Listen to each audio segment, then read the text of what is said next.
Alright, hey, what's up guys? So today I'm just gonna go over quickly what it's like to own a BMW E46, especially if you're in cold climates like this one where you get a lot of snow.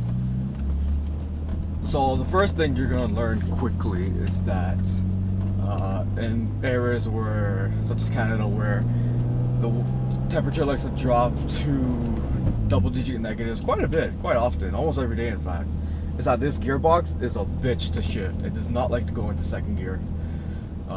But you get the car moving a bit, it's not that bad. It warms up pretty quickly, but yeah, the first couple of shifts, especially from first to second, can be a bitch.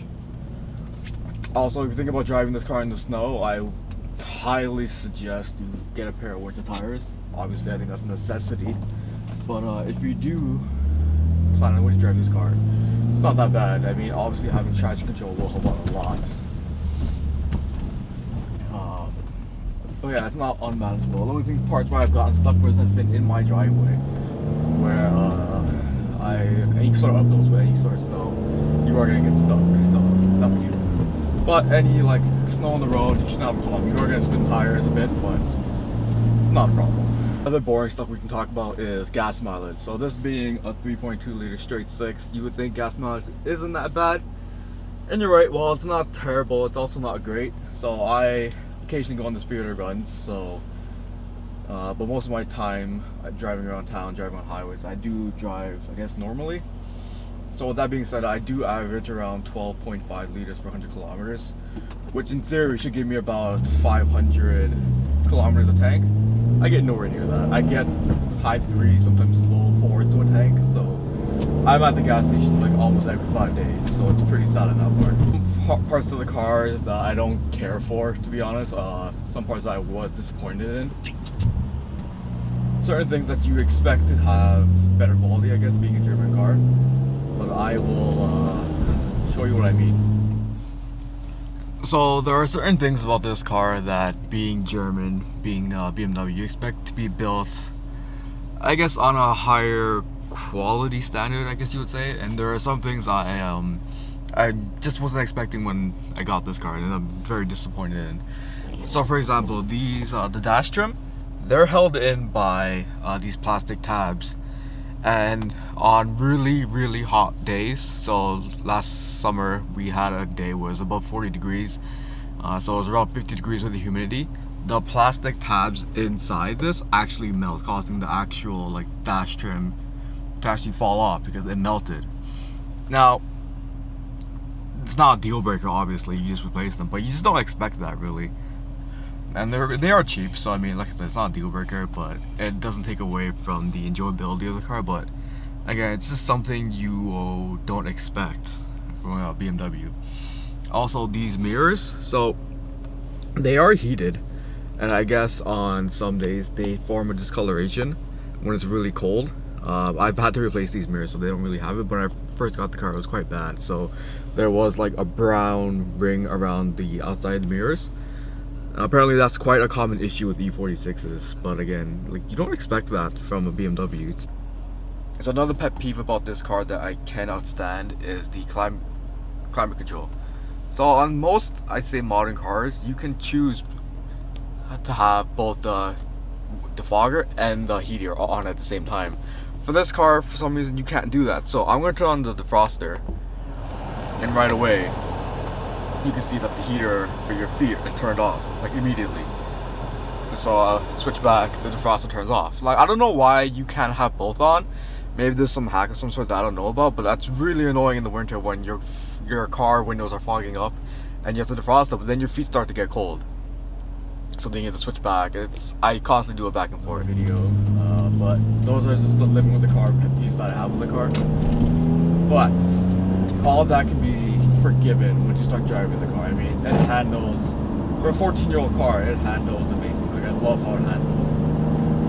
And you can't forget about that S54 engine. So coming up here to America on a highway, third gear, obviously there is traffic, I can't go too much, but I mean, you can merge on the highway with ease.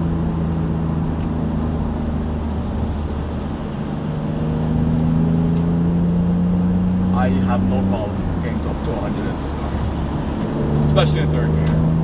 So of course, overtaking people in the threes.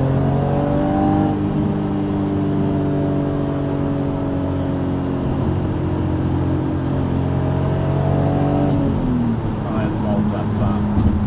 I'm so glad I got the exhaust in there. That makes it sound so much more pronounced. I love it.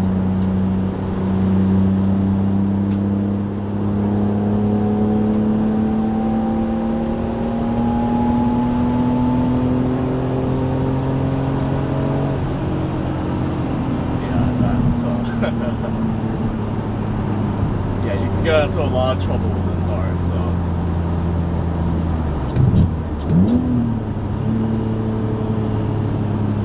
Brakes are good too.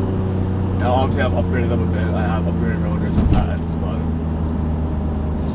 brakes are good as standard too. Ride quality, well, I wouldn't say it's uncomfortable. It is pretty comfortable on long trips. You do feel the bumps. I mean, that's a given. It's a sports car. You're going to feel the bumps on the road. But I wouldn't say it's nothing jarring, nothing uncontrollable, nothing that you can't handle. I am still on stock suspension. I am getting coilovers. So in a previous video, I said I was getting ground control street coilovers, but there's a bit of a complication with them. They said that they don't make them anymore. So I'm just gonna go with KWs. I forgot to bring the KWs. So the pull again, I think so.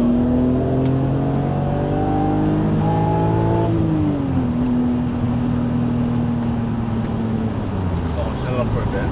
So the car is 14 years old now. I think that it looks, it's aged very well. I mean, I still get people coming up and giving me thumbs up, saying nice car, and they want to talk, hear one car, want to talk about the car.